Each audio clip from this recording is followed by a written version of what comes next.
Pertubuhan Keselamatan Sosial Perkeso menggalakkan lebih ramai individu yang bekerja sendiri untuk mencarum di bawah skim Keselamatan Sosial Pekerjaan Sendiri SKSPS.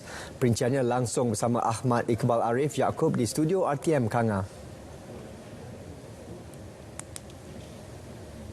Terima kasih Sahi. Sehingga kini, 360,469 individu telah mendaftar di bawah skim Keselamatan Sosial Pekerjaan Sendiri SKSPS. Skim yang diperkenalkan oleh Perkeso ini bagi memberi pelindungan kepada individu yang bekerja sendiri di bawah Akta Keselamatan Sosial Pekerjaan Sendiri 2017.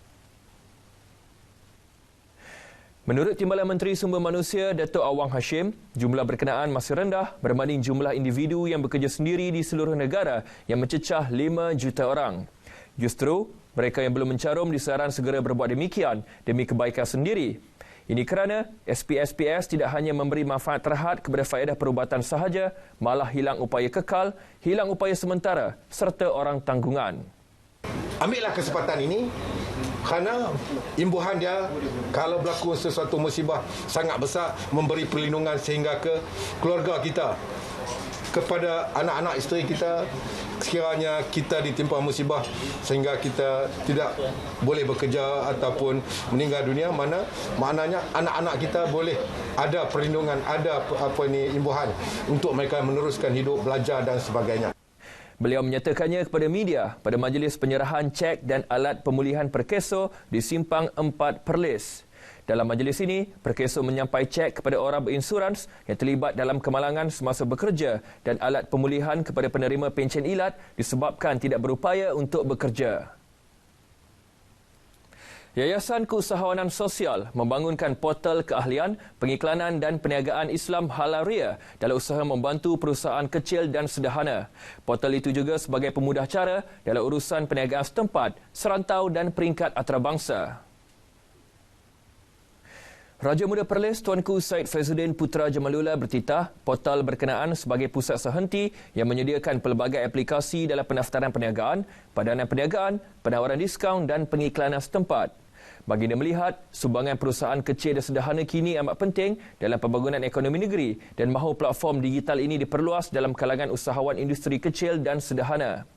Portal Halal Ria ini bertujuan mewujudkan persekitaran yang lebih mesra peniaga, ramah usahawan dan profesional bagi meningkatkan daya saing industri serta memacu pertumbuhan ekonomi.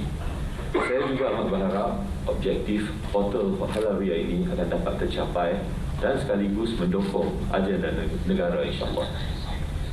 Kepada para usahawan kecil dan sederhana pula, manfaatkanlah peluang ini untuk mendaftar dan memajukan perniagaan masing-masing melalui portal Halal Ria. Baginda bertitah ketika merasmikan Malaysia Halal Marketplace 2022, anjuran Yayasan Keusahawanan Sosial Bahagian Perancang Ekonomi Negeri Perlis dan Universiti Malaysia Perlis di kampus UNIMAP Pauh Putra. RM200 juta disasarkan hasil pembangunan teknologi solar fotovoltaik di seluruh negara sepanjang tahun ini. Unjuran berkenaan merupakan sasaran utama syarikat Lotus MFZ Green Tech Malaysia Sendirian Berhad, sebuah syarikat pembangunan solar fotovoltaik yang pertama di Perlis. Menurut Ketua Pengarah Eksekutif Lotus MFZ Green Tech Malaysia Sendirian Berhad, Asmadi Tu, sasaran pelaburan berkenaan ditetapkan berikutan permintaan tinggi keperluan tenaga solar di seluruh negara.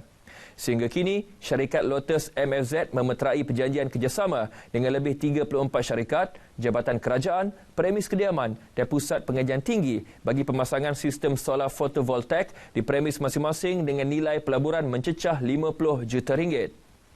Dengan keadaan kenaikan tarif elektrik yang memberikan satu peluang kepada pengguna untuk lebih menghargai penggunaan tenaga bersih ini di samping ke arah penyematan yang bijak. Beliau menyatakannya ketika ditemui di pejabat Lotus MFZ Green Tech Malaysia Sendirian Berhad di Kanga.